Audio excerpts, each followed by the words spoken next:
அஸ்ஸலாமு அலைக்கும். நோன்பு வரப்போகுது இல்லையா? ஸோ அதுக்கு முன்னாடி ரூமை கொஞ்சம் கபோர்ட்லாம் வந்து க்ளீன் பண்ணலான்னு சொல்லிட்டு க்ளீன் பண்ணேன். ஸோ அதை தான் இந்த வீடியோவில் உங்கள் கூட ஷேர் பண்ண போகிறேன். ஸோ இந்த கபோர்டில் பார்த்திங்கன்னா எல்லாத்தையுமே வெளியே எடுத்துகிட்டு கபோர்டை ஃபுல்லாகவே தொடச்சிட்டு எல்லாத்தையுமே நீட்டாக வந்து அரேஞ்ச் பண்ணி வச்சுட்டேன். இதெல்லாம் மோஸ்ட்லி இஃப்ராஸோட ட்ரெஸ்ஸு, இஸ்ராவோட ட்ரெஸ் அந்த மாதிரி தான் இருக்கும். அண்ட் இந்த கபோர்டில் பார்த்திங்கன்னா ஃபுல்லாக ட்ரெஸ் எல்லாம் வெளியே எடுத்துகிட்டு ஃபுல்லாகவே பாத்ரூம் கொண்டு போய் வாஷ் பண்ணிட்டு ஃபுல்லாக இஸ்ரா ட்ரெஸ்ஸு, இஃப்ராஸோட பனியன்லாம் அரேஞ்ச் பண்ணி வச்சுட்டேன்.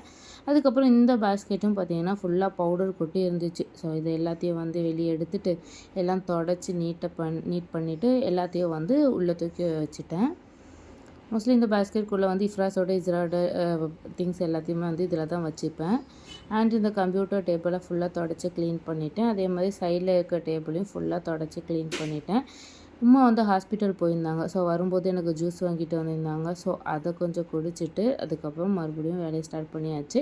ஸோ இந்த கபோர்டு வந்து ஃபுல்லாக க்ளீன் ஆல்ரெடி பண்ணிட்டேன். சைடு மட்டும் க்ளீன் பண்ண வேண்டியது இருந்துச்சு. ஸோ எல்லாத்தையும் வெளியே எடுத்துகிட்டு தேவையில்லாததெல்லாம் குப்பையில் போட்டுட்டு அதுக்கப்புறம் ஃபுல்லாக வந்து அரேஞ்ச் பண்ணி வச்சுட்டேன். நோன்புக்கு முன்னாடியே கொஞ்சம் கொஞ்சமாக வேலையை முடிச்சிட்டோன்னா கொஞ்சம் ஈஸியாக இருக்கும் அப்படின்னு சொல்லிட்டு கொஞ்சம் கொஞ்சமாக தான் வேலையை நான் ஸ்டார்ட் பண்ண ஆரம்பித்தேன். ஸோ உங்களுக்கு இந்த வீடியோ பிடிச்சிருந்தா லைக் அண்ட் ஷேர் பண்ணுங்கள் அண்ட் மறக்காமல் சப்ஸ்கிரைப் பண்ணிக்கோங்க.